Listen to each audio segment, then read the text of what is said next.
Hey there, wild one. Welcome back. I've been busy behind the scenes lately, getting some guest interviews recorded and building a YouTube channel and putting older episodes up with some videos and pictures that help to tell the story. So if you're more visual, you might really enjoy listening in this way. It's been a lot of fun for me to go back and to add stuff. Like in episode 5, Land Healing and Hidden Stories, the episode about the murder that happened on our farm. I share some pictures in that YouTube video that we've never shown before. And I'm trying to get a new episode in video format out every week. And this is also a part of my personal push to become more comfortable with video. You'll see I'm going to start sharing some of the Zoom videos of the conversations that I've been recording so you can both see me and the person that I'm speaking with. If you want to take a peek at this or listen to episodes in this new way on YouTube, go over to YouTube, search for Wildly Intentional, and hit the subscribe button so you don't miss when I finish and upload a new one. The weather has been so much nicer lately, and it has me feeling really excited for spring. And this is the other thing that's been keeping me busy behind the scenes. I'm finishing up the spring planner, and pre-orders are up on the website. I created the Wild and Rooted Seasonal Journal and Planner for kids. It's a tool that blends creativity, mindfulness, and responsibility. So this one's just for them because our kids deserve tools that teach them to take ownership of their days, not just following orders blindly. You can grab the spring student planner now at wildlyintentional.com/spring. I've got everything you need to get your copy of the journal and planner in the show notes because calm morning routines, connected evenings, and confident kids don't just happen, especially in today's world. We have to build them, one routine at a time. We set seasonal goals with my GROW method. We reflect on our days, jot out our ideas, and have seasonal prompts. It also helps to connect us with the outdoors and the world around us more, giving kids a space to draw, doodle, dream, wonder, and wander. This isn't just a planner or a journal. It's a rhythm system for real families. Now, as for today, while you're here, I'm sitting down with Madelin, who for more than 20 years has studied and practiced astrology. She's a lifelong student of the healing arts, and she began studying astrology in 2007, and she knew after her very first reading that this would be an important part of not only her path, but her life. In her free time, she enjoys painting and going to the beach, and she's currently finishing a novel about the coming of age of the next generation. She's based in Los Angeles, California. And I met Madelin through a mutual friend that I've known for years. So today, Madelin walks us through a historical timeline and collective impact of planetary movements. She tells us about the bigger astrological shifts in 2026 and how to manage personal well-being amidst global changes and broader shifts. This conversation, it was originally going to be a part of my Into the Known series because astrology has played a role since forever. But something bubbled up in this conversation in a way that I didn't expect, which puts this episode into my Unrule the World series. We spent a lot of time talking about individualism and the collective, and Madelin really hammers on our role in the system. Let's dive in and learn how astrology can provide insights into our collective psyche and get some much needed practical advice for navigating these transformative times. Reclaim your rhythm. Rethink the rules. Rewrite your life. This is Wildly Intentional, the show where we question the scripts we've inherited and build a life, family, and legacy on purpose. If you're done living on autopilot, come with a curious mind and a courageous heart. Here, we talk about what it means to question, unlearn, create, and build what truly matters. I'm your host, Mandy, maverick mom of 3, maker, family culture builder, lifelong question asker, and the friend people call when they're ready to rethink, well, everything. I'm here to shake the norms, tell the truth, and light the way forward.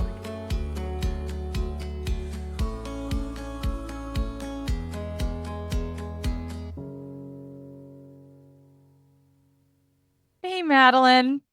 Hello, how are you? Good. It's funny to me.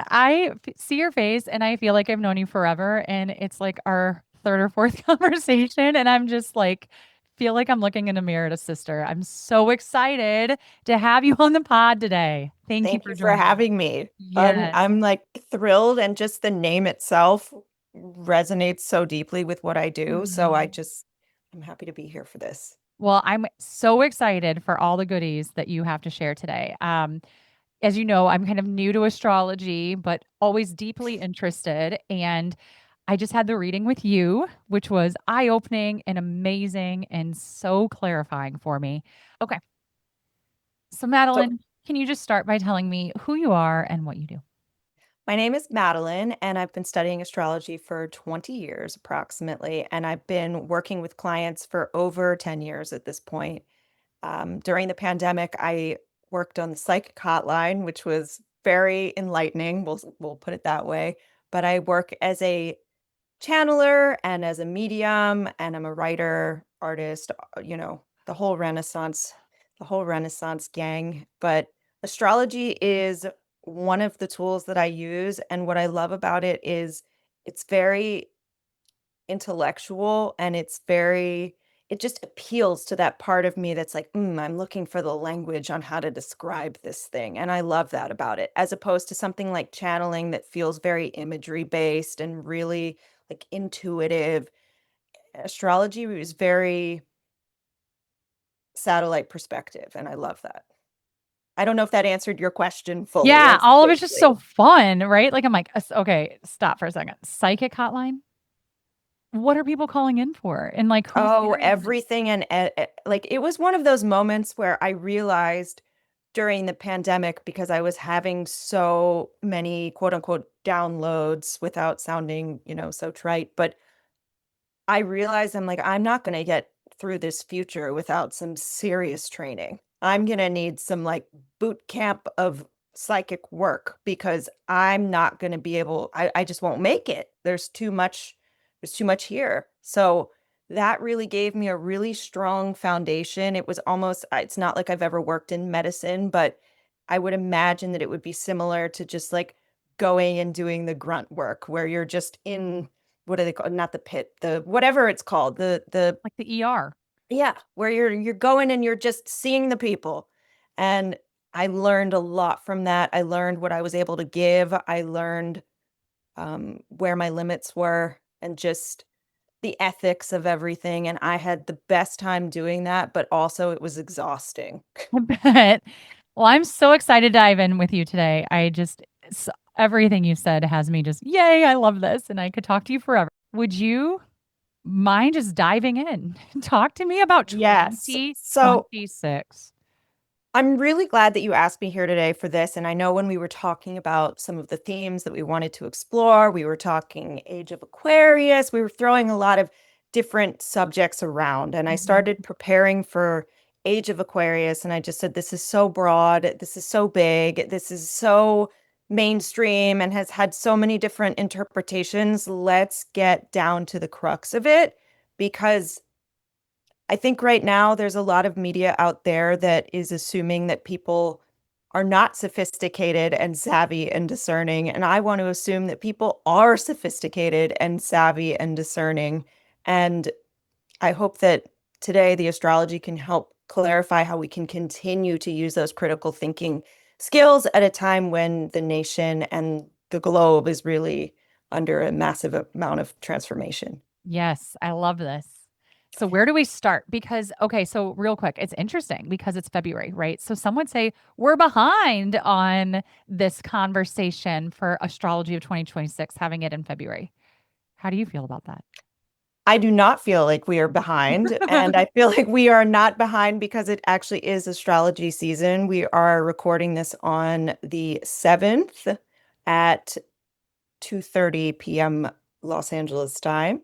And I don't feel like we're behind because there's so many planets in Aquarius right now, and that is somewhat contributing. We were talking about this before, but the past 2 months of astrology have had this really relentless kind of energy to it. At least that's what I've experienced, and that's what a lot of my clients have experienced. That's what I've been gathering from the collective, so to speak.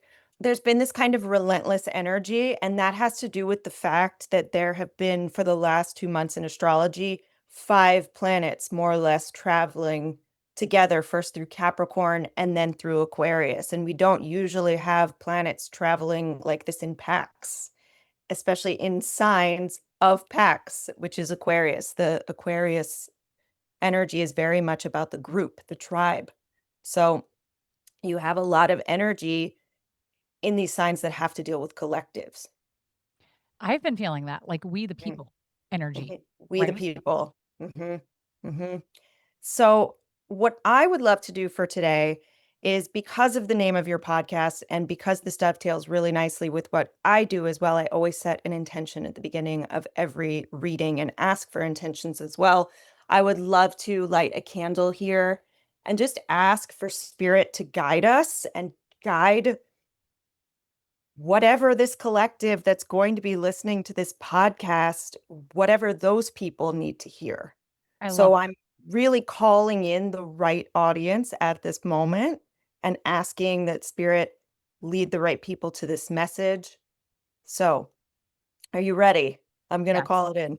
Thank On you. Yes. behalf of the highest and best good of all, in perfect comfort and alignment, on behalf of Mandy's highest and best good and Madeline, my best good, we are calling for your assistance today, Spirit, from the angels, the ancestors, the ascended masters, and any benevolent spirit guides who want to support us. Please direct whatever message needs to come through today that would be most valuable. Thank you. All right. My personal intention for this podcast is to break down the astrology of 2026 really thoroughly and to provide your listeners with unique insights and context into the upcoming year. I love that. My Okay. personal intention for this Yes, podcast please.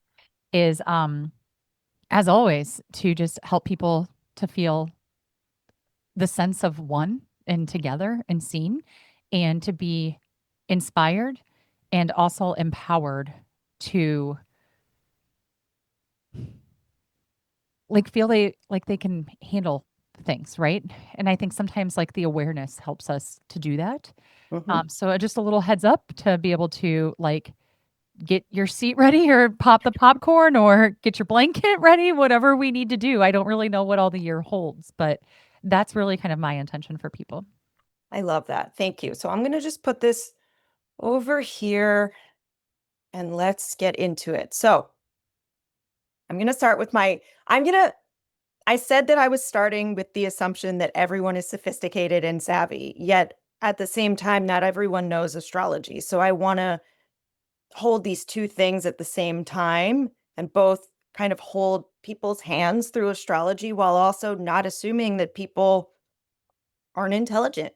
So, a few things first, the astrology doesn't know who you are and it doesn't know where you are. It doesn't know, are you a woman with lots of planets in fire and you live in a place where strong women are not encouraged?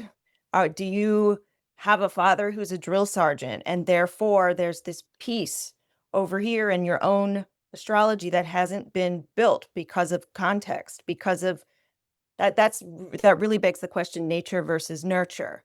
My way of reading is we have to account for both.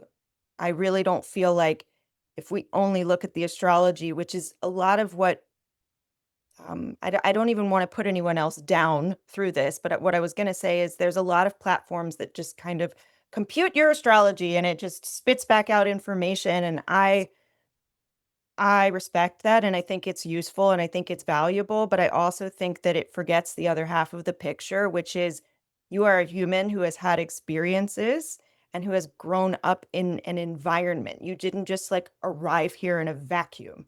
So that's where when we get one on one, we start to really put pieces together. Um, so what I'm really ultimately trying to say is that the astrology is only one half of the picture. The other half of the picture is reality. Mhm. And that's really what astrology is. It's the study of the relationship between human and the divine, between Earth and the universe, or rather our solar system. But its lens has always been human. Like we're standing here on Earth, perceiving ourselves and perceiving the world, perceiving the sky. I really don't want to like make the debate for astrology today. I'm more on the side of like if you're for it, great. If you're not for it, also great. If you want to have a curious and open mind, welcome.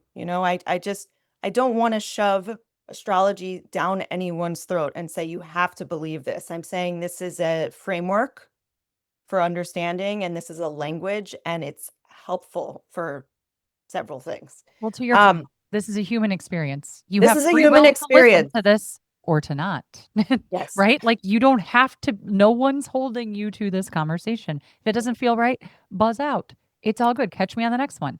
And if it does, stay here, right? Like it's free will, to your point about being human. And that's, so yeah, I think you're here to share your message.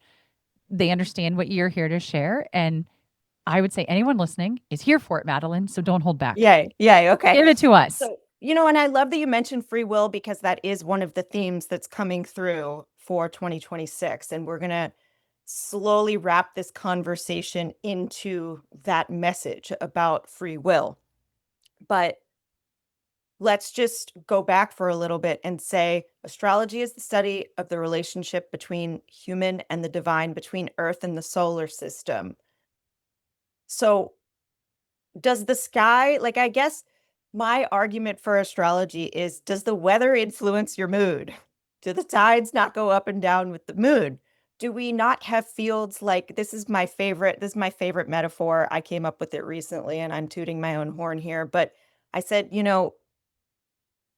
when you bottle wine, like no one but sommeliers are more familiar with where is it from and when is it from. Hmm. That matters. That matters to what kind of wine we end up with, the climate. And so the astrology is starting to say, yes, let's get specific. Let's label that wine. Where is it from? When is it from? What's in that bottle? Um, so, what I want to talk about today is all the planets that exist beyond Saturn. And why do I want to do that? Because I feel like a lot of people innately have that question, why do I care about all these transits if I have my sign in XYZ? If I'm if I'm a Taurus, how is this movement into Aries relevant at all to me? And I think in order to successfully answer that question, I actually have to back up and we have to cover a little bit of what is astrology? How did we get here? Why do we care? How does this influence the psyche of the masses? So, I'd like to make this really, really clear. And that's going to include going through what each of these planets is quote unquote about before we start to get into the nitty-gritty of how this is going to show up in day-to-day life and what we can do about these changes that are coming on the horizon. When we start to see these broad patterns, then we start to see, okay, well, where am I in all of that? Okay. So, this is honestly for me the biggest scope that I have ever attempted to paint with astrology, and I'm so excited about this, Okay. but I'm also like, "Oh, this is a task. This is Herculean, but we've got this." So, okay, we're going to start with Saturn, and we're going to go a little bit back, and I want you to interrupt me at any point if you're like, "We're getting too deep into the weeds of astrology, and I need you to pull out." Okay. Um, for thousands of years, astrology stops at Saturn. That's as far as it goes because that's as far as the human eye can see. So the entire solar system stops at Saturn, which I think is a very interesting concept because our worldview ends there for much of humanity. Now, astrology has been going on for thousands of years at this point, which means that all of these quote unquote, these planetary, the way that we interpret them the meanings that we assign to these planets are already existing. They're old, they're ancient. And then you get to the 1780s, and that's really where I want to focus our attention on today is all the planets that exist beyond Saturn, because Saturn and beyond, which means Saturn, Uranus, Neptune, and Pluto, if you remember going to doing astrology or astronomy as a kid, um, those all pertain to collectives, which means it's not about you or me, it's about us. And the outermost planets are what are doing the majority of the work in 2026. Some of these planets have already been at work, and a lot of that started in 2023, 2024. And so now we're kind of picking up the conversation again with these outermost planets in 2026. And this is when things start to quote unquote heat up a little bit astrologically. So let's go back to the concept that the world ends at Saturn for a second, like for thousands of years. And you have to remember that we're in a geocentric model. So you're in a geocentric model with Saturn at the end of your perspective, I guess you could say. So Okay. Saturn represents limits, it represents authority, it represents boundaries, it represents the paradigm itself, the construct. So real dense world is Saturn. Anything when we talk about quote unquote the matrix is Saturn. It Mm. means what has been built to endure. That's Saturn. So you could think of the Lincoln Memorial, you could think of a government, you could think of anything that's been designed to endure. It is the patriarchy itself. So, like That's the Saturn. system, The system itself is Saturn. like the medical system, the education system, taxes, I government, like all any system?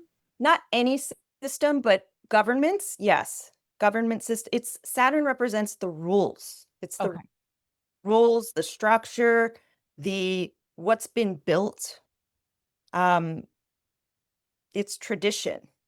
It's really just the patriarchy, capitalism, everything of that header falls under Saturn.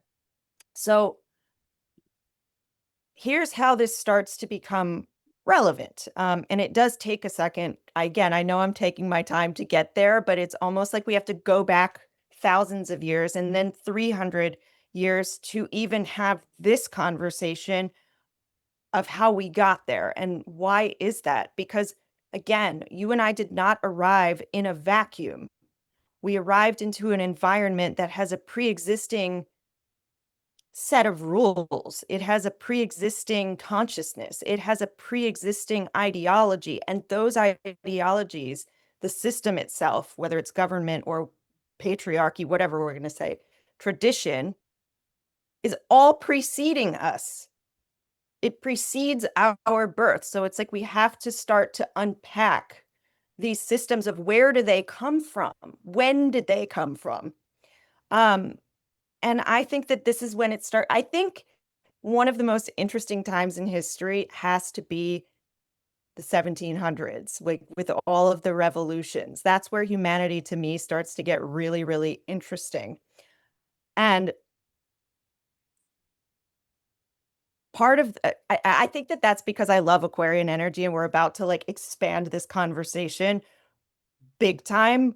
But imagine that you are like, let's go back a little. I know I keep saying let's go back, let's go back, let's go back, but it's almost because we have to paint the history brick by brick of each of these planets or it's not going to make sense. Okay. So the Catholic, let's go back like to even astronomy. The Catholic Church literally put Galileo under house arrest because his view of astronomy challenged the church. So you have the church putting out all of this information as the quote unquote the official story. At that point in history, the church is the head honcho. There's no one above the church. And then science says, actually, we're in a heliocentric model. And that threatens everything.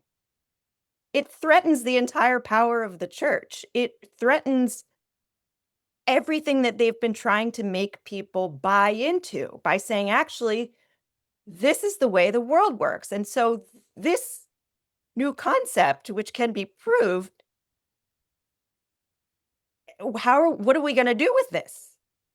And Yeah. so, yeah. So this is where things start to get juicy in astrology.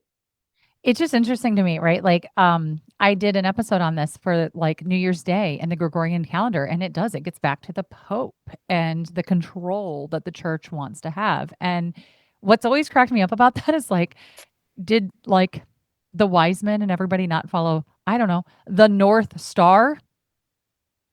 Like, weren't they always looking to the skies? It's just been an interesting like hypocrisy that I've never been able to like reckon with. But I agree with you. And, a lot of people say we evolved past astrology or we evolved past these things because we're more sophisticated. Like we're not out here doing bloodletting anymore because we've moved beyond that. But I also want to make the point that astrology existed before modern medicine. You didn't go to a doctor, you went to an astrologer. Astrologers are the original doctors. They exist before before surgeons, before any of these things. You don't get to Paracelsus until, see, the 1500s, I think. So it's like you have quite a bit of history where all of these concepts, ideologies that we still hold on to today, are being built. Like there was quite a bit of history built before the 1500s and before any of these other currents start to come in. right. So I guess what I want to leave space for, or what I want to provide, is just that sense of how much of our worldview currently is shaped by a collective agreement. We've agreed that this is true, but we don't actually know certain things, or even understand that certain things could be up leveled by new information at any given point in time. Now, I don't want to get into things like simulation theory and is this real? And I'm staying away from that because that's not my world. But what I do want to say is the discovery of Uranus is where everything gets interesting in astrology. Uranus is discovered in 1781. It was discovered in the sign of Gemini. In other words, we could say that this planet was born into human consciousness at that time. And therefore, it's born with the context of that time. So Uranian transits are often associated with invention, technology. It took technology for us to be able to even see and find this planet, Mm. which also astronomically, Uranus is the strangest planet of the solar system, in my opinion. It runs nearly perpendicular, so it's like it's on its side spinning, and it's blue. It's just this strange outlier, and it's associated with disruption, revolutions, the number of revolutions from that era. We've got American Revolution, French Revolution, Haitian Revolution. And we've found over time with astrology, this is what this planet is about. Now, Yeah, the only thing I've been wanting to say that like, I mean, you're talking about this unspoken agreement that we're all just like going along with things. Yeah, and I think like in an era of fact checking, and this is the whole reason that like I really am working on this almanac series and doing these episodes on like where did where did St. Patrick's Day come from? What's a leprechaun have to do with anything? Where did the shamrock come from? Right. And I'm taking this stance as like a mom that's like, I'm not just going to continue to pass down these random things. That's like, why are we searching for Easter eggs? Where the hell did the bunny come from? Like it just feels like mhm, more lies we're supposed to tell. And I'm like, one, not comfortable lying to my kids. Two, like, what does a bunny have to do with freaking anything? And three, like, what are the eggs connected? And for me, it wasn't until I read about Mary Magdalene and understanding about the egg to know, like, oh, that's it, and that, like, actually, it's about Mary Magdalene, who, to your point, like, the church has taken control of that narrative. So, like, yeah, I would just say what I'm hearing from Madeline is like this going back is go back until shit makes sense to you. There's a really Because great you book. Go kind of ahead. get to this point of like, why are we doing what we're doing? Where did this come from? Right. And when I taught innovation, we always taught this like metaphor that like grandma would always cut a ham when she was making the Christmas dinner and she'd cut the butts off the end, right? So then when mom would make the Christmas dinner, she would cut the butts off the end. And then it was the little girl's turn to make the Christmas dinner when she was a mom and she cuts off the end. And then her daughter, now we're talking 4 generations, right? Goes, Mom, why'd you do that? And she's like, well, I don't know. I always watched grandma do that. And then like looks at grandma and grandma goes, well, I always did that because I watched my mom do that. They're like, well, why'd you do that? And she turns and goes, yeah, I don't know why any of them are doing that, but I never had a pan big enough to fit the whole ham in. Right. And so it's like, Great, just a great example. okay, there it is. So does it make sense that now, 60 years later, and we found this in corporate America all the time, when you get down to it, you're doing shit for a law that existed in, to your point, like the 40s. And it's like, but that's not even relevant anymore. It's not relevant, right? Mhm. It's okay to learn new things. It's okay to shift your thinking.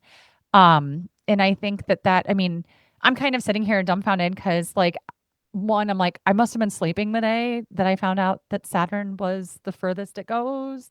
And then talking to you at my reading, and it's like it goes further than that. I'm like, and then Pluto's a planet, but it's not. And then, it's just like, wow. So it's this like things are constantly changing and you don't know what to believe, but also like we need to wrestle with the fact that we might be operating on way outdated information, way irrelevant information, or way false information. Any of us at any given moment in time Yeah. without, but I say that without creating a trail of doubt, without creating a trail of fog. I say that just in the we we have these things.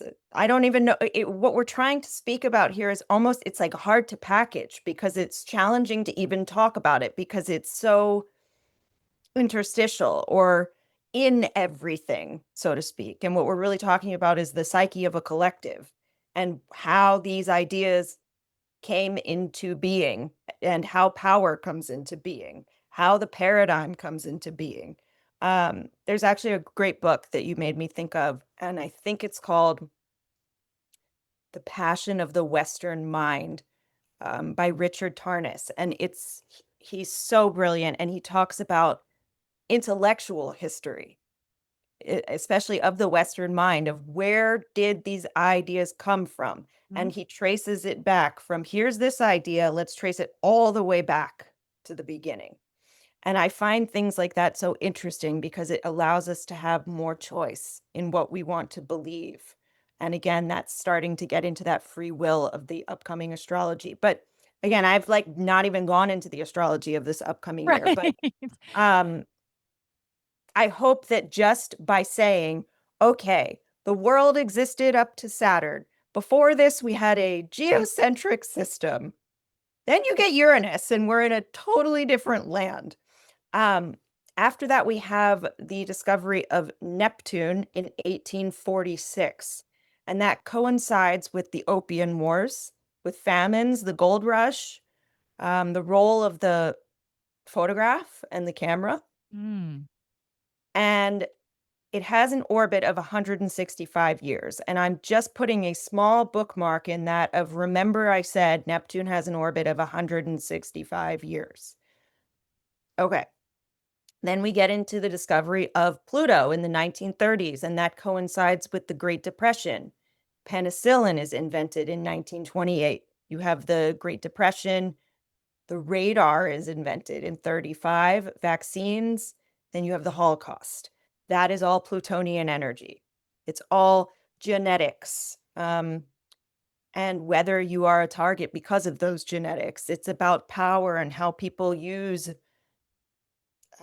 power, whether for good or evil. So now, let's say we're somewhat up to speed with our astrology on in terms of when these planets were discovered and in astrology for these modern planets, again, because they did not exist beforehand, we have to assign a meaning.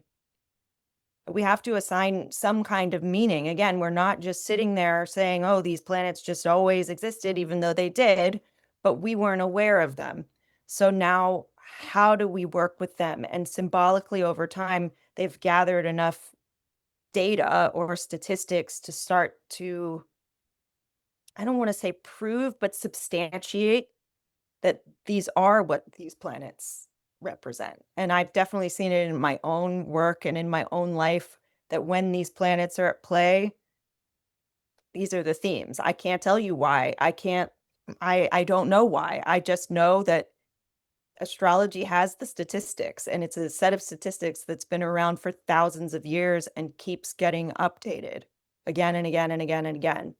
Um, so I mentioned the orbit of 165 years, and that's going to bring us to 2026. So if you count back 165 years from 2026, you're in 1861, which, if you know history, is the Civil War.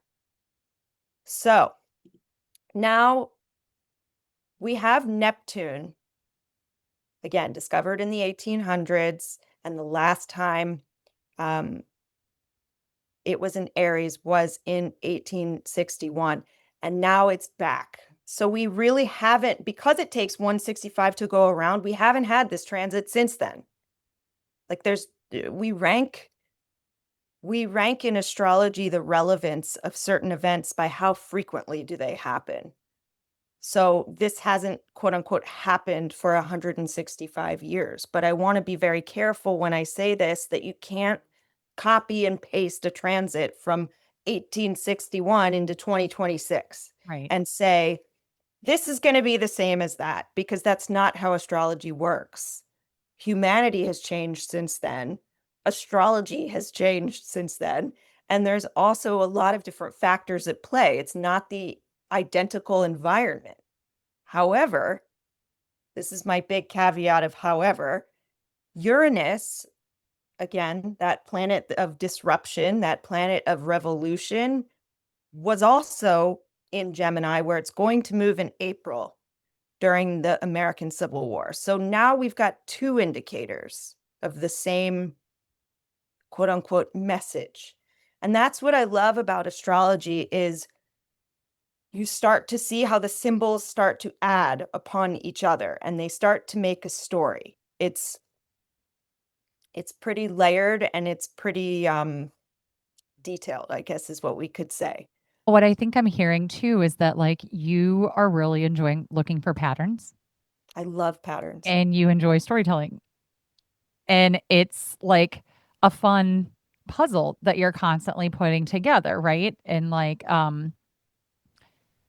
I guess the way I'm just kind of thinking it, if I keep running with this puzzle metaphor, is like the every month the planets are shifting, right? And so then it's like you're just choosing to look at different areas of the puzzle. Like, oh, let's look at the blue world this time, or let's look at the outer pieces, or this based on like what's happening and moving.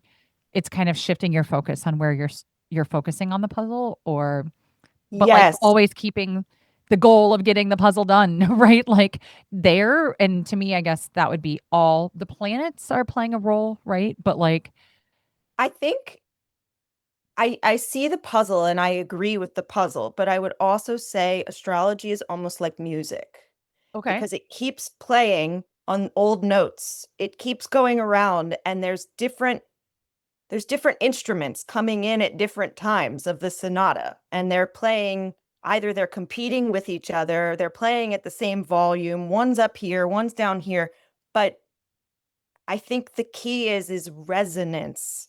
There's a resonance theme in astrology where something keeps hitting on an old note that it we already know that this is a sensitive piece of the astrology. For example, let's say that there's um I'm just going to use an example randomly and say during COVID or during the pandemic and during the quarantine, the North Node was in Gemini. So it's like, okay, now Uranus is going to go into Gemini and it's going to travel along those same points.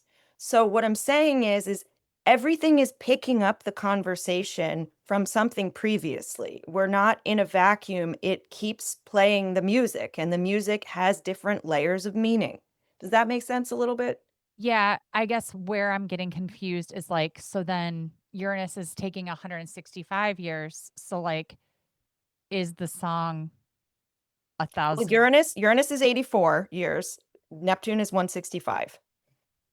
So, like, the song instead of being 3 minutes is like thousands 100. of years, or how many, Yes. like, how long is the song? Like, Yeah. it's So it's like, like we haven't had this instrument come into this sign playing this tune since for 165 years.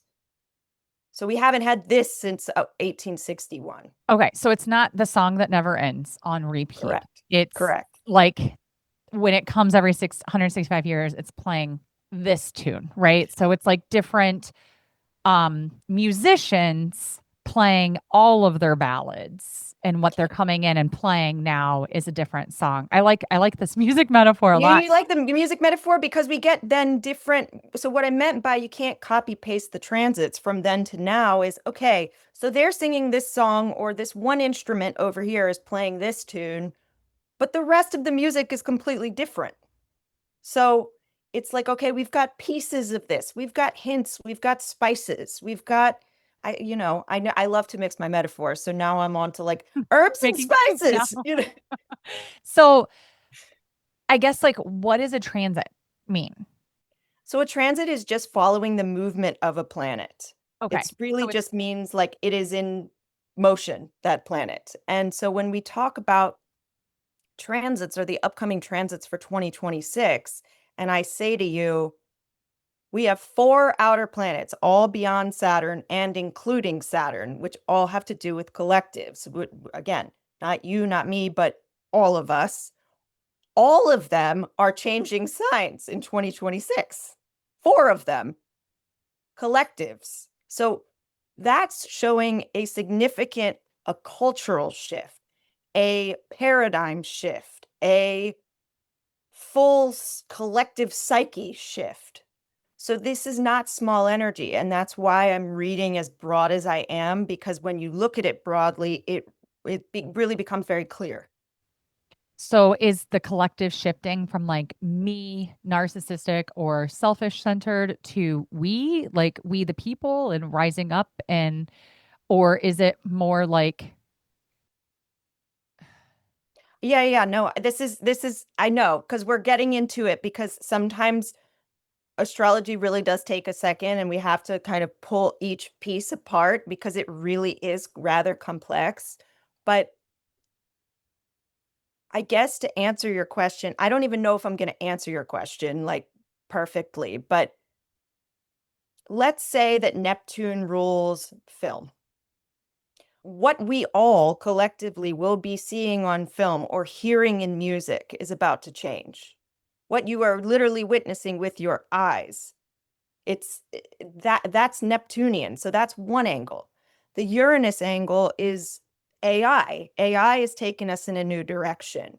mhm, Saturn is the government. The government's taking us in one direction. And then we've got this Plutonian energy, which is likely this whole Middle Eastern conflict. So it's like we've got different layers of this big puzzle, and all of them are in motion, and all four of them are moving this year. So if you look back 2 years, you see 2023, 2024 is when Pluto, this was the big headline for astrology over those years. It was Pluto's moving into Aquarius. And why does this matter? And why is this a big deal? And that's because Pluto was changing or was entering a time where it's going to be in a brand new 20-year cycle. And Pluto, if you go back again, historically, rules holocausts. mm, And we have that same energy emerging in 2023 at the same time as Pluto is at a border. So it's these things are very it's like math. You just see it and I'm like, here it is. It's right here. And it's not so much at that point about assigning meaning, but as looking at two sides of the picture and saying the symbols say this, and the world that I am seeing is saying this. So how could we surmise from this maybe where we're going in future? Now, I don't want to use astrology as predictive, but I think it's really valuable in this upcoming year for everyone. Again, going back to free will and where do these ideas come from? One of the main themes of the upcoming year is the collective itself. It's the concept of groups. It's the concept of we the people. That's a big concept for everyone in 2026, regardless as to where you live or what country you're in. It's even more relevant if you're living inside of the United States. That's an entirely separate conversation and a separate podcast that we could have just on that subject. No, I mean, I feel that. Like, not wanting to have the podcast conversation now, but, like, yeah, I mean, that's one of my deepest hopes is that we, the people, all realize that we are all people. We all make Okay. mistakes. We all change our mind. We're all doing the best we can. We all have hearts. We are all human. No one, absolutely no one is going to agree with 100% of anything anybody does ever. And we have to stop bastardizing everybody over anything that's different than what we think. You can't tell, it's kind of a little soapbox that I have, but it's like, just we have to just have basic compassion and respect for people and being able to say, like, Madeline, that is a fascinating view. I don't see the world like that, but thanks for sharing that with me. And still, like, just respecting you and being able to move on without bad mouthing you and just being like, that was just one way that she sees the world differently from me. Does she have 1,000 more? Yeah, and then some. Does that mean Mhm. she's a bad person? Absolutely not. No. It's You're, yeah. your perspective. You have had your own journey. You have had it is a separate episode. Sorry. I'm really No, no, getting no, please, please, please. You're onto something that I think is really actually really relevant and answering that question. Why is astrology relevant if you don't have this planet in XYZ or whatever? And I think it's because this upcoming year is all about how the individual connects to the group or connects to the system. And if we don't keep this, you're a human Mhm, and I love you, right? This like two wings, same bird. Right? Like it's not divided. Actually, like what connects us is the internal freaking organs, right? Like super mhm. important part. You can still have a live bird without a wing. Okay. But like the bird matters. Like that's what I just wish humanity would wake up to, right? Is like, and here's, I mean, is this Uranian? I don't know what it is, but it's legit and it's a fear of mine. Is AI and robots are going to become so commonplace that it's going to be like, well, Madeline doesn't see things as I do, and I don't like that she votes this way, and I don't like that she does this, and I don't like that, and you know what I do have? A robot that is programmed to tell me whatever I want to hear, and so it's just way easier for me to talk to this robot and to just start dismissing absolutely everybody because they don't know anything, and like it's disconnection. Mhm, And that's the frickin' reality of where we're at, where our kids are, mhm. right? Like you think you're doing a sweet thing by giving them the latest and greatest Christmas present. You're training them to not be able to communicate with actual humans. They have to know how to work through conflict. They have to have understanding, compassion, and kindness in their heart. They have to be able to say, like, Madeline, you have the free will to believe whatever you want. And that's the thing. Like, I am not trying to shift anybody in what they believe. I'm just trying to be like, here's a buffet, right? Like, take what you want. If you're lactose intolerant or you don't like dairy, like, it doesn't matter to me. Right. Don't eat that, right? But like, am I going to judge you for it? No. All I'm trying to do is be like, there's a lot out there. That's it, right? And I Take what you want. and I think you're making such a valuable point, which is I think we have the individual matters. Yeah. The individual matters. And when the individual ceases to matter and we end up in groupthink, we're in trouble, is what I think. And I think that that is one of, we've got two planets moving into Aries, which is all about the individual. We've got the North Node and Pluto in Aquarius, which is all about we the people. So we've got this intersection, if you want it to call it that, between okay, what are the limits to which I can do this thing without sacrificing myself on behalf of a collective? Where do I have to draw the line and say, too much? I can't help you there. And is it coming from a place of personal limit? Is it a wound? Is it or is it, again, Saturn moving into Aries? So it's Saturn represents the limit. And in Aries, it's physical, or the Aries is the physical container. So example, how you present physically. Are you in a white body? Are you in a black body? Are you in a large body? Are you in a small body? What kind of body are you in?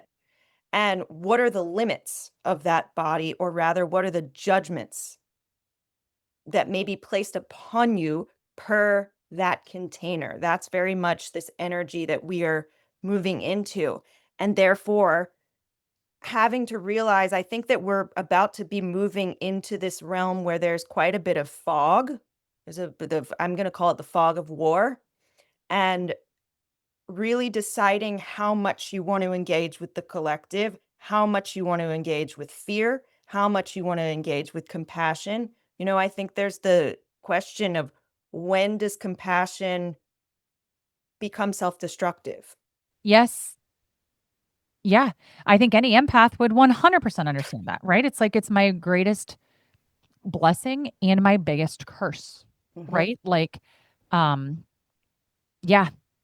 And I think that it's the fog, like the lens that I'm hearing that through is like AI. You're not knowing who to trust. Did a human write this? Or like, is this just AI stuff that sounds good that someone is now posting? Like, I am seeing that everywhere. And like, also guilty, right? Like, but it's also since my birthday, December 29th, right? I'm like, okay, it doesn't feel right. And it's taking me 3 times longer to write posts that are infinitely worse. I think because I'm so in my head about every word that I'm typing, and it's not my best, but at the same time, like, oh, I just need to get this out. And like absolutely refusing to go to AI now for a caption. And it's because you can see, I mean, to me, it's very obvious what AI is. Like AI is programmed with a ton of different things, right? Like it's not this, it's this. Like that's a totally typical Right. AI line, or like the M dash. Most people don't have the knowledge to be using the M dash at the extent that AI spits them out. And so, like, even if you just look at someone's captions with M dashes, that is the biggest tall tale for the use of AI. And so, to me, it's like, this is that really your heart? Is that you? Did you do that? Right. And like, knowing that anyone can point at me at any time for that too. And I want to be able to say without a doubt, like, hell yeah, that was me. And Yeah. that I did that, right? And knowing that like half my captions right now aren't, but like I prompted that. I wanted to say that, right? And so like that was the intent. A burnt out, grieving mom trying to just get my episode out there. Is that an excuse? 100%. Is it And I one I'm think willing to continue? I'm wrestling. I'm in I a think sumo match. I think we're all in a sumo match right now. And I Yeah. think we're all in a sumo match with our belief systems and with what we've been raised with our, again, our containers. And I think you make a really good argument against AI. And I would also add in the argument for AI, which would be, I think that we are at a level of witnessing worldwide that puts so much pressure, more pressure than any human knows how to deal with, of information and misinformation, and almost being somatically hijacked by whatever you're seeing on the news, which again, is it real? Is it fake? Are we going to know? We're going to have issues with that going forward, of more so than ever, with fake imagery. And Yeah. so if you know based on what you're going to see that certain things are gonna be more than your system can take on, it's like there's people who are banking on that. And for AI, what I would say is I think that whether it's right or wrong is kind of irrelevant to this conversation, and more, I think you could make the argument that it's doing a lot of emotional calculation across threads that are very broad that no human has ever had to experience thus far. And I think it's computing at the speed at which we are being asked to compute information. So it's I think you mentioned a grieving mom and doing all these things, and I think I think we've got collective PTSD, and we've got a lot of groups that are working through somatic issues. And so how do you make it easier for everyone? Because if you just look at what happens from trauma, what is trauma? Trauma, most simply, is it's unexpected and it made you feel powerless. Well, that's like every day now for a lot of us if you watch the news. And so there's a lot of, I don't want to say issues that derive from that, but there are quote unquote consequences to the nervous system from that. And none of us really, I think, have the tools to be able to process this amount of information. We just don't. I don't think we were designed to, right? Like I don't think we humans were were either. not supposed to consume this much, I think.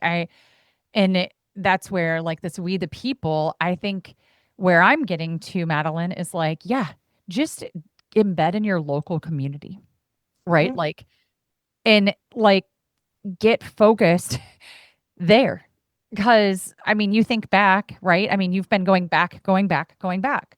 Okay. So go back to literally any time before, like, I don't know, the 1960s, even 1990s. Okay. Where were people worried about their county, their state max, maybe, and then wherever they would like vacation or want to go out if they did, right? But it wasn't like global headlines were impacting them every day. They were aware of what was going on, but it wasn't like to the extent that's like, I need to see a post from you on this. You don't care. And it's like, whoa, oh my God. Like, I can't even pretend to be an expert in that. I'm still trying to like pick up magnetile towers from this morning and figure out what the hell's for lunch. Like, I don't, And that's the point. That's the point where we go back to the limit, Saturn moving into Aries and Neptune moving into Aries. It's you reach the limits of your compassion. You physically reach the limits of your compassion. It's not because you don't care. You actually really do care, but it's like I have to go eat lunch. yeah. And then, but like, you care to the extent that it's harming the people in your walls because now you're glued to a device and like your heart is so out there that you're not with the people that like actually chose to do life with you. Hmm. And like to me, and call it selfish, but like I can't just give Mandy everywhere but in my home, right? Like I've chosen not to quit corporate America to be home with my kids. So like I need to be there for them mentally, my heart, all of it. And I can't just keep giving it away to everybody else. And that's not fair to them. That's not fair to me. Like that wrecks me.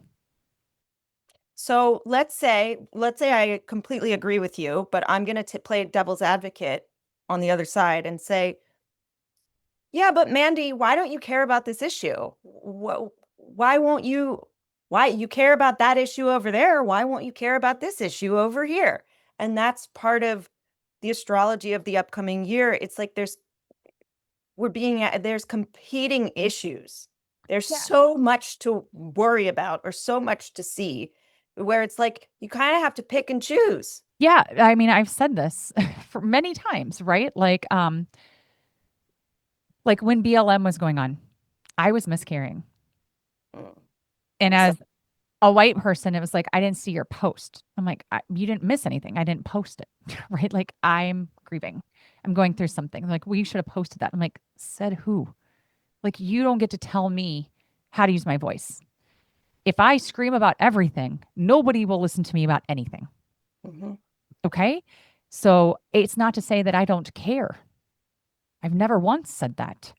Because what people didn't see was me having one-on-one conversations and meals with my Black friends, right? Being like, how do I make you feel? That's what I care about. I don't really care about what white people see from me or don't for Mhm. like clout. That's not what I care about. I care about how I make you feel, Hmm. right? And like I said, I was going through a miscarriage. And so it's like I felt like I actually have a lot more experience with this. This is some I want to use my voice to help people that have experienced loss because I Hmm. have twice and it's hard. And so I think, yeah, we don't have to scream about everything. Doesn't mean we don't care. You've made an assumption because you had an expectation that like neither of those were right. Hmm. Hmm. And I think everything you're saying is so on the money and on the nose. And this is where the astrology comes in. And it just starts to give us a little bit of a language or a starting point for to say, okay, maybe this is where we're going to see some quote unquote some issues. Or here's where we're gonna run into friction. And this piece about the physical limits of compassion, like it's I can't give you what I don't it's not I can't give you what I don't have, because I have compassion in endless amounts. But it's, if my cup of water is empty and there's not a drop of it left for me, I can't give you anything. Yeah, to what cost? Right? Like mental It's more like sanity. it's an empty And well. What do you want me to give you? yeah. Yeah. So the actionable item here is learning how to fill yourself back up and regulate your own nervous system in the context of there's about to be some really big global shifts, or there already are global shifts underway, and these are competing for attention. All these movements are competing for attention. They all deserve attention, but we run into the reality of, okay, and then there's my real life that I'm living in this physical body. What do I do with this? Yeah.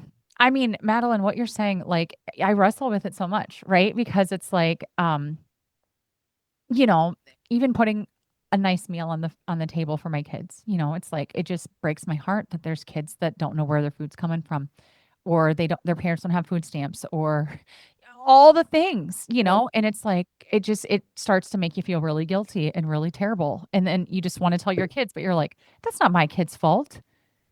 They don't understand that, and they can have compassion without then like guilt eating what they do have. Like, and even them, like we read Just So Stories, and the very first chapter, right, is about the whale and how he got his throat. And so then we look into Moby Dick, because it's pretty much a telling of Moby Dick. And then it's like Moby Dick was based on a true story of Mocha Dick. And Oh, so, interesting. yeah, I don't know if you knew that, but like it was a legitimate story and a boat that went out, whale poachers. And so then it led us to like, well, what were they poaching for? What blubber? What are all the uses of blubber? And my daughter had a nightmare that night and comes in and is like, I can't stop thinking about the fact that like Moby Dick would never be a story if humans just left the whales alone. And I'm like, yeah, honey, that's so true, right? Like if we would have just minded our own damn business and left the whales alone and not experiment with them and go into their territory and then be like, this whale is out of control. He's a dick. Yeah. Moby Dick. Did you get my little pun? I got that. That was Ah, great. I liked that. I like that. thank you. That's so good. Um, is he? Because guess what? You were trespassing. Like you Yeah. shouldn't have been there. You shouldn't have been there. People lost their lives. Were they doing it for science? Yes, sure. Should they have been? I don't know. I don't know. Right. And so, like, to me, that gets back to like tracing it to the beginning of like, what if we never did that? Mhm. And that's compassion, right? Like, she's lost sleep from a story about like, I don't like that we just decided we had to go attack these whales to make a product. I don't like that. I'm like, I know. I'm right there with you, kiddo. Like, but I can't, I from West Branch, Iowa, can't do anything about the fact that one, that happened, or two, like I have zero influence on whale poachers going forward. Right? Like, Are you supposed to take up a whale, like no, a ballot against whale I poaching? I think hate but the that's what they ocean. need. I hate water. Like I can't swim. I don't like it. It's just an example of Uh, recently something that like that compassion, you know? And so it's made me be like, my kids' hearts are big. I Mhm. wonder where they get it, right? They need a little bit more protecting in this. This isn't all of their fight, you know? And maybe she will become a marine biologist or a marine advocate at some point. I'm not going to push her, right? But like maybe there is something there for her. But right now, it's hurting too much and it doesn't need to. Yeah, I think, this is again where it's like, regardless as to what does the astrology say and all of these things, it's like when you break it down, what we're talking about is how do we use our energy going forward in a system that is full of fog, full of confusion. There's a lot of fear mongering. There's war. We've got AI. And with all this Aries and Aquarius energy, we've not seen this before. It's new. Humanity hasn't witnessed this much before. We haven't had these conversations before. So it's kind of like everyone's on this, I don't want to call it territory, but we're on this turf where you don't have your sea legs yet because the thing isn't fully stable yet. We're in this disruptive era. We're in this era of change and no one really knows. Like I would say that there's not an enormous amount of confidence in people's steps right now. It's like, am I taking the right action? Am I doing the right thing? And there's that role of doubt, which is a Neptunian theme, or that role of guilt, or that role of whatever we want to call it. It could even be projections from other people of like, you should be doing this. And it's, why should I be doing that? Because the collective projected this upon me. Yeah. Like a societal norm, quote, norm, right? I'm like, Mhm. who said that was normal? That feels backwards to me. But it's, I guess what I would say is to everyone is expect people to accuse you of not caring enough because everyone is going to have their issue that they are soapboxing on because there's a lot of things to soapbox right now and they all deserve our attention. But it's, if you're going to go after, I'm just using this as an example. That's why I was saying like the whales, like, are you, that's a whole avenue that's very different from, and I don't know, environmental conservation or ice, whatever.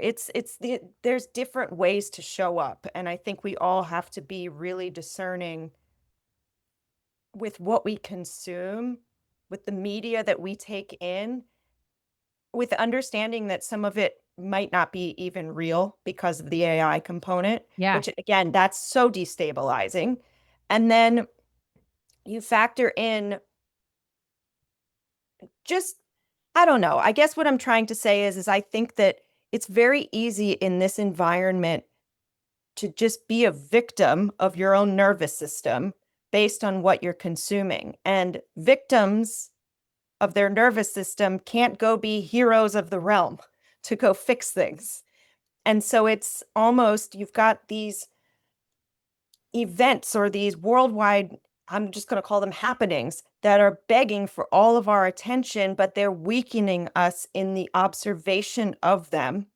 It creates a grief that now that's what the system is asking for. That's what the system wants. And I guess what I'm trying to point out to people is this is a system and trauma shuts down the part of the brain that knows how to think clearly and knows how to make good decisions because you're operating in the back from the amygdala and not the front. And we need people who are in the front of the brains who know how to problem solve. So the worst things that I think any of us could do right now is go jump in to the well of stuff that there is to witness and go deep sea diving. Because we can't, because then we become a liability to the people directly around us. We can't sleep, we can't eat, we can't think, we can't function, we can't make money, we can't do these things. So now what are we going to do? We, Can't mobilize the from people, that. need to focus on our backyards and our local communities. And if you want to make change, the best change to make is to call your local legislators. Mhm. Like, honestly, at the county level and the state level. Like local impact is the key. I mean, I think that's where, and I'm not saying put blinders up and just be ignorant to everything, right? I'm just saying, to your point, like you can't handle all of it. But what's probably the most important to you is your local community. That's where you It- can do the most. And I mean, for me, that was a big 2020 shift. Was I used to feel compelled to be like, I need to tell everyone, I need to shake everybody, I need to shake everybody. And I guess you could argue that I'm right back to where I was, right, by doing the podcast.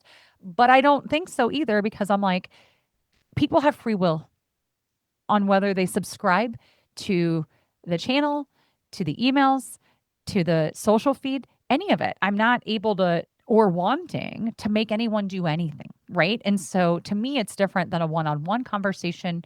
I'm not opposed to having one on one conversations. I'm just not forcing everyone I see to be like, Madeline, wake up to all these things that I know about, right? It's like, right.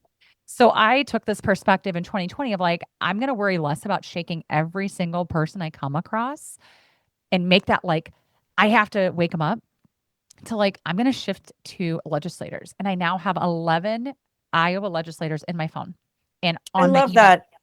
And I will reach out to them on everything from medical rights and freedom and informed consent to like a pop top law, just to keep them posted and be like, I'm Right. following stuff. And Mhm. like, I just want you to know, like, hi, it's your constituent. Right.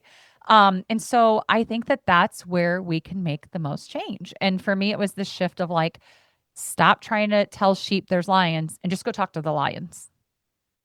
It's a great metaphor. And again, it's like I'm not telling people not to care. I care. We all care, I think. But it's, do you care to the extent that you become incapacitated? Because if you become incapacitated, you've given your power away to a system, or you've given your power away to victimhood, like the fact that there are victims of this system and that there are victims of this world, and you too become a victim by being enslaved and essentially saying, the world is so big, there's so much suffering, how are we ever going to cope? And then we get into really doomsday kind of conversations, and it's like, that's not where grassroots movements are going to happen. The grassroots movement and the power is going to happen by pulling your literal attention back from pixels that may not even be real. Although again, I don't want to dispute what is real. Right. I We think just that's going don't to be a know. theme, though. I think that's going to be a theme. Like, it's going to be really hard to tell. It it already is, and it's It going to is. be. It is. And if you look at the way that social media moves, it's like one piece of information comes through. Let's say that that information isn't correct. Well, it's circulating in the thousands. So, and people take action when things begin to circulate. So, I guess what I'm ultimately trying to say is we all have free will. We all get to decide where we are directing our energy in this time frame, and ideally we can do so in a way that doesn't provoke internal guilt, but is like sustainable. We have to be able to sustain. We can't watch this much anything and expect to be well. You're just talking about this, Madeline, like things circulate and then we take action. Like when I was in corporate America teaching innovation, I taught a thing called the ladder of inference, right? Because it's like something happens or is said, and then I start to tweak my beliefs, and then this changes things here. And then it's like actually several rungs to taking action. But to your point, when we're triggered or we're reactive, we go, she said what? Boom.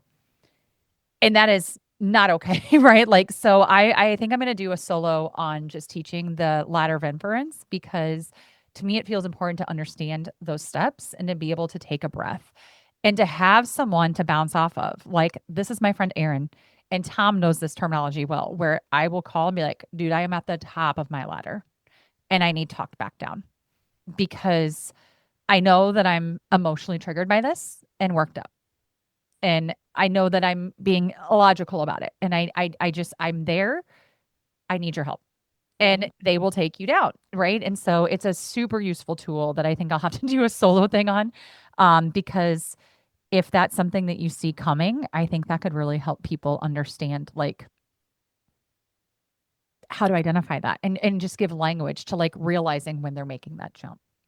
Yeah, because what happens when you see this content that is disturbing, no matter where it's coming from, Mhm. or there's a million places it could be coming from in this day and age, it's going to have an effect on the nervous system and it's going to have an effect on the brain. And when you are in that rage or when you are in that dysregulated state and that triggered state, it's like your critical thinking is down. Your ability to make good decisions is down. And your world is this big. It's literally just this one thing and this one action. And it's so primitive. It's from the back. And it's like, how do we evolve past the primitive brain while also, moving the baton or moving something forward on behalf of humanity? Can we move things forward on behalf of humanity, or is this as good as humanity gets? Or, that's a whole other conversation. But, you know, That that's a fascinating thought, right? I think where it gets to is like, we have to trust that we're here at this unprecedented time. Like our family's been saying unprecedented Mhm. times since 2020 and we put Yep. our hands in the air and we will just yell it when it's like no one knows what the hell's going on here. Like just I think that would be such a collective sigh of relief for just literally everybody to be like no one knows what the fuck's going on. Like with anything right now. It's That that's it's that's what I mean when I it's like the say, Wild West, you know? it really is. It is the Wild West with many people claiming to be sheriff. And, Yeah. So I think just like when we're in unprecedented times, which we are, what's the best thing that you can do? right? Or what's the best use of being a human in unprecedented times? And I think it's like to live where you are, right? Like we were born where we are for a reason. We were born when we were for a reason. Like I don't know. Maybe that's all coinky dink, but also maybe that was all exactly as it was supposed to be for each of us, right? So, like, then if you stop fighting being white in Iowa from 1985 to current, and it's just like, this is Mandy here now, Hmm. what can I do? Hmm. Hmm. Like, that shifts things, right? Like, I, I don't know if that makes sense. It makes complete sense. I'm completely with you. And if I could say anything to any listener right now, it's take your power back from that which makes you feel powerless. It's not it's not withdrawing your compassion, it is pulling your power back inward so you can actually take actions that are helpful on behalf of multiple people, whether it's yourself, your family, or people who are themselves victims. But we can't help when we're dysregulated. You just can't do it. You could short term, but not sustainably. Can you give some examples of like, what does taking your power back look like? Let's say I am looking at something on TV and I am completely distressed. And now I can't eat, I can't sleep. The whole world is doom and I'm asking everyone to care. That's, I think, a point where you have to go inwardly and say, what's going on for me right now? What is going on for me right now? And breathe. Breathing. You and I talked about this before, but it's like you could have the most sophisticated programs and most sophisticated medicine, but if you don't know how to breathe and regulate, then it's all really a moot point. So, our most basic way of self-regulating is breathing. There are so many other tools, whether it's meditation, tapping, also known as EFT, um, exercises like TRE, which is it trauma release exercises, something like that. But there's a variety of tools right now. But I think what we all need to recognize is that the human body, for many of us, is holding more unprocessed somatic content than it's ever experienced. And there's more here that any one person can process. So know that we've all been exposed, whether you've been watching something directly or just hearing about it indirectly. It's in the field. It's in the field, and it means that we need to get centered physically. That's Aries energy. We can't really do anything if we're not physically equipped. And by physically equipped, I just want to mean regulated. Yeah. Able to handle things as they come up. Yeah, and not reactive, because this is a reactive environment. And if we have a ton of reactive people who every single day are giving their power away to the news, how is that going to work? Like, how is that, if we look at that at the level of the masses, how is that going to work? Like, how are we going to build a society of people who are simply witnessing something and feeling powerless and passive to it? I would say you could look back at that historically. Like that has been going on for 5 years Mm-hmm.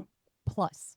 Like, completely. Right? It's like distraction, reaction, distraction, reaction, distraction, reaction, distraction, distraction, reaction, reaction, blah, blah, blah, blah, blah, blah, blah. Like daily now, right? Daily. It used to be like monthly, weekly, like way less, right? But now Woo! it's We had like, the luxury of the monthly. dude, who no one remembers those days. But like, yeah, I mean, it used to be like Hurricane Katrina was like the catastrophic event of the year that year, Right. right? And it was like that was enough. But now it's like that's happening on a Tuesday, and by Tuesday afternoon, something else is broke, right? So let's assume, I guess, for the purpose of this conversation, without being predictive and without being fear mongering and without being doomsday, whatever, let's assume that things will continue to break, that systems will continue to fail. We don't need to give our attention to saying, oh no, the system's going to fail, because we already know that. Yeah, like I think everyone can have complete confidence that it's a house of cards and it's not, It is. are they going to fall? It's when it falls. When. And then it's also a question of which one falls first, or do multiple fail at the same time? I don't think that's being doomsdayish. I think that's being realistic, because they're not meant for sustainability, especially in this environment. Mhm. And I think maybe this is Aquarian energy, but it's like, I think that it's amazing and the right time that we're all waking up to a lot of these things. I mean, Aquarius is, there's one side of Aquarius which is very utopian. It's very humanity and we're all for each other, etc. And then there's the other side of Aquarius, which is like the Revelations chapter of the Bible, which is, it's chaos here. And in order to create change, there has to be chaos. But okay, how are we going to cope with this chaos long term? Because we're all reactive, or we're all aware of what is going on in the world right now. But what I think is the like most disempowering thing we could do is collectively brace. I think we're all collectively bracing. It's like we're like, oh, waiting for the next shoe to drop. And it's like, that's a waste of our energy. It's a waste of our energy, because we know the shoe's going to drop. So To your what should point, we do? What's the better use of energy then? the better use of energy is go focus on your breathing, go focus on regulating, go focus on things that you can actually have a positive impact on, or take your energy back from this powerlessness and now make a power move, but not one that's coming from my nervous system is freaking out and I need to go do this thing. And it's, you know, we've had 5 years of practice at this point. We should all be at like mental samurai at this point, from, you know what I mean? Of like, we've had trigger after trigger after trigger after trigger. I don't know how it's possible for humanity to be more triggered at this point at large. Like, that's the bigger pandemic. It's not COVID. It's Right. nervous systems that are dysregulated. And how are we supposed to arrive in a regulated environment when we are all collectively dysregulated? I mean, that's a great point that you bring up, right? Like COVID-19 was over 5 years ago, right? So like this isn't a pandemic Mm-mm. and it's nothing that's over. I don't know that it was ever over. I think it was the beginning of a And lot of stuff. and that we could again have a whole other episode on that, but yeah, we're I guess the point that I would be making is there are 4 planets changing signs this year. We have Saturn, which will be in Aries for 2.5 years. Uranus will be in Gemini for approximately 7 years. Neptune will be in Aries for approximately 14 years. And then Pluto, which has already moved, will be in Aquarius for approximately 20 years. So these are long cycles, which means we're just at the beginning. So save your energy, save your psychic energy. Like, save by psychic, I mean the thoughts that you have just on your own, or you're feeling this, or and you don't even know if it's yours. Where is it coming from? You're just feeling this thing because you're in this environment that's so full of whatever right now. And it's like we have to get our systems to a point where they're clear. Because if they're not, like, someone needs clear thinking right now, because clearly it's not the authoritative figures, if I'm going to be honest. Like, the authority figures aren't really serving people right now. So we have to serve ourselves and do so in a way that is graceful and respectable. I mean, to the best that we can. And there may be times when we can't do that. Yeah, I mean, to get back to like, I don't think it's just authority figures. I think it's your like what the most of this conversation has been, right? Like yelling and reacting. I think there's a lot of people playing a role here. Like most of us are playing a role here. And I think that's where wildly intentional is what role do you want to play? Right. And to the Yes. conversation today, it's don't be reactive. What is in your control? What is out of your control? What can you do? And I think this is also like a good point to be ending on, which is a lot of these planets that are changing signs are moving from feminine signs to masculine signs. So there's this enormous emphasis on masculine energy. The masculine wants to act, the masculine wants to do stuff. But we have to balance that with the feminine energy of, right, and who does this benefit? And whatever action you're taking, does that promote peace? Does that promote healing? Does that promote a solution, or does that further the problem? Right. That's so good. So, Madeline, this conversation is great. We've drifted a little bit from astrology, but I think it's been the backbone of it, even if it is, I don't know, it feels very like it is out in space, right? Like it's been driving the conversation, but not the focus Mhm. necessarily. So I guess my question for you is if someone's just taking one thing from astrology right now, what should it be? If you're taking one thing from astrology in 2026, it's that know that we are in an environment that we've never been in before collectively. And therefore, it's very important that we all have as much personal clarity as possible that's not influenced from an external device of any kind, whether that be, some film or photography or music, whatever it is. It's like we want to get into our own energy and make sure that it's clear. And I don't, to be honest, I know what you mean by saying, okay, we drifted from the astrology, but this is really the conversation that I wanted to have while painting the elements in the background of we've got these big collective movements. What does that mean for the individual?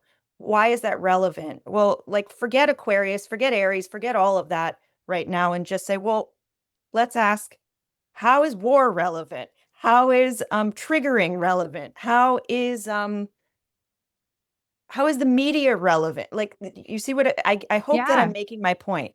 I mean, I think that's where we both like had a long conversation before we pushed record and we were emailing back and forth because it's just like, where do you start with astrology, with the planets, with 2026, with like your sun sign, your moon, like your rising? How does a full moon affect this? What does a new moon mean? Like, it's a lot, right? And so it was just hard to know how to jump in, what to cover. And I think I just trust, like, we both ground, set intentions. And I just always try to trust that the conversation we had is exactly the one we were supposed to have. And so like I think it's just astrology to me is just really exciting and it still is. It's just there's so much to explore, like literally a whole cosmos, right? I And mean, I've been studying this thing for 20 years at this point, like pretty thoroughly, and I still feel like I have touched on just like a toothpick level, and it's that's 20 years of my life. And I could keep going into any different area and spend a lot of time there. I could just look at eclipses. I could just look at the North Node. I could just look at black holes. I could just look at whatever it is. Like this place is huge. And the fact that we as humans think that we're all there is, it's like we got to think a little bigger while also making it small enough that it's like we're not spiraling through space. You know what I mean? yeah, yeah. It's yeah, and I think what's interesting too, is like everybody is you I mean, you said you've got 20 years of experience with it, right? And you have your personal interests and you have your journey, right? So you're focusing on, to your point, the things that are interesting to you, which I think is why you get so many different perspectives on things, right? Is because all these astrologers are saying things from their lens. My hesitation is always like, how do we know that person's an astrologer? Like, what if they're just AI prompting? Like, what do I talk about? Age of Aquarius, or what do I talk about?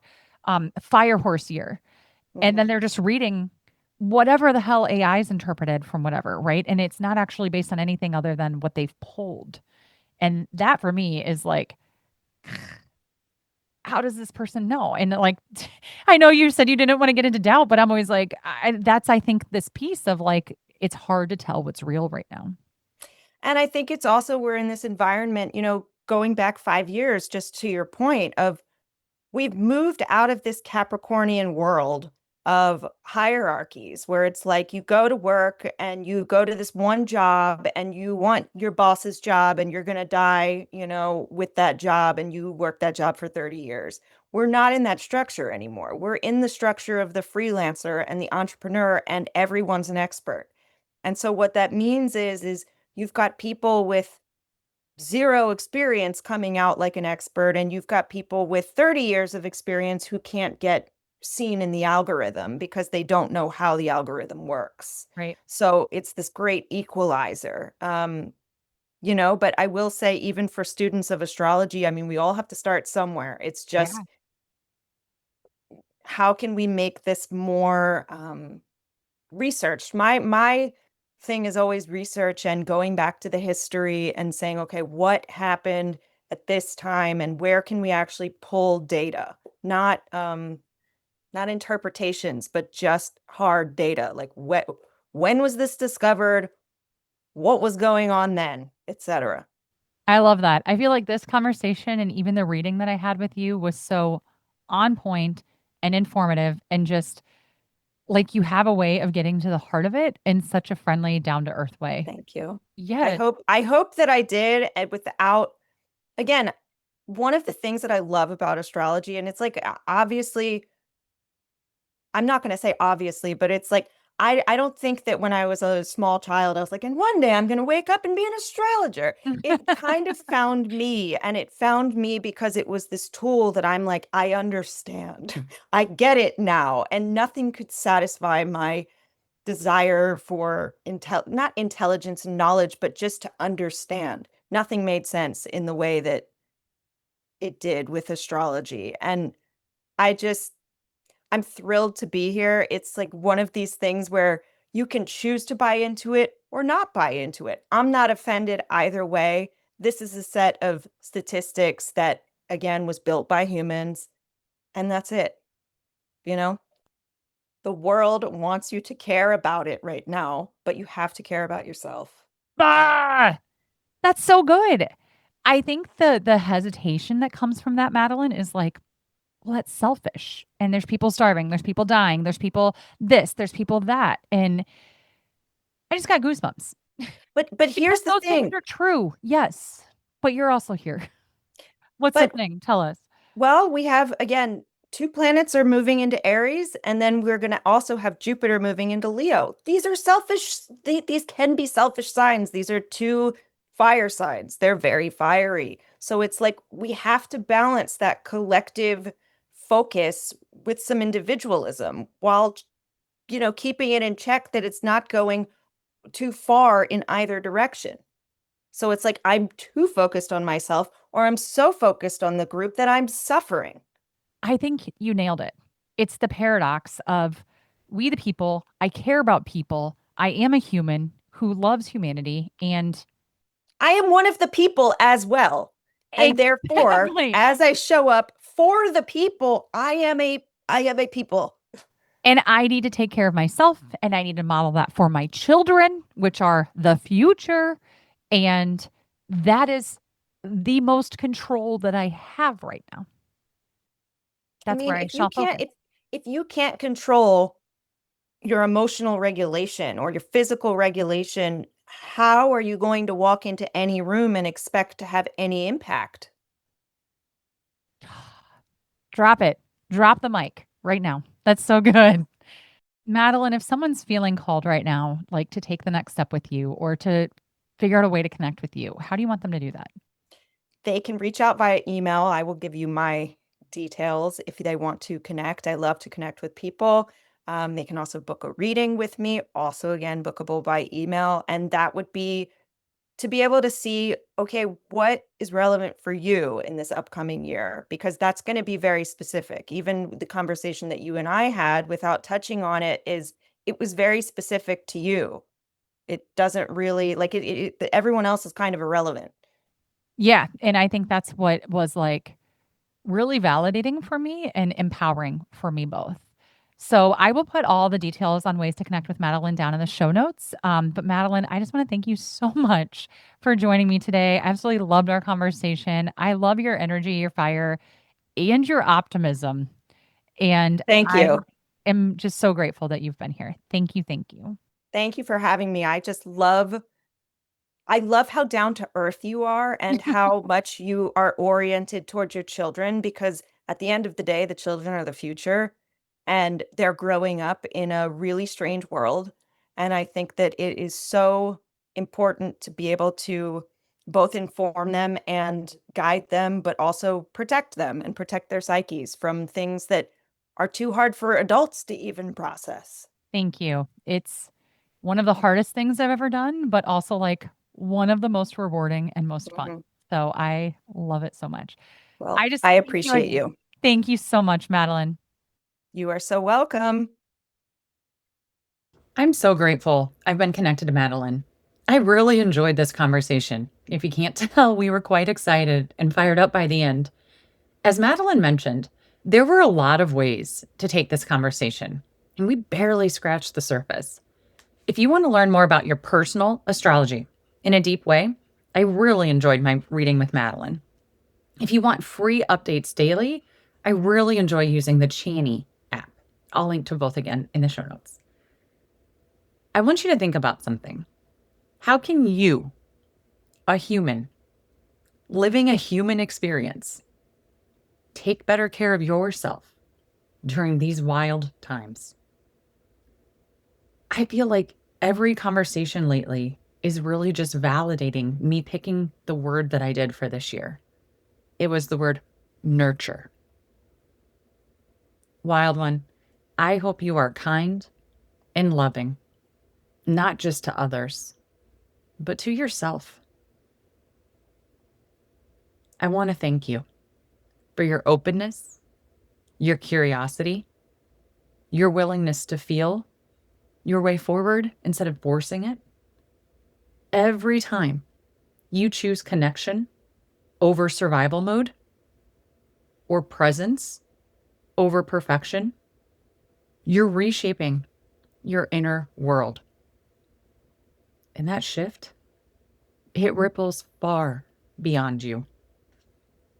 If you want to go deeper, check the show notes for everything that we talked about today. And if you're craving structure for your rituals and rhythms, or even starting rituals and rhythms, you can find the Wild and Rooted Spring Journal and Planner and more at wildlyintentional.com/shop. Madeline also has an astrology planner for 2026 that I will link to. And one last thing, if something stirred in you today, share this episode with a friend. Send it to someone who gets it, a fellow seeker, someone who's learning to listen to their own inner wisdom. We grow in community. This is Mandy, signing off. Until next time, stay rooted, be brave, and live wildly intentional.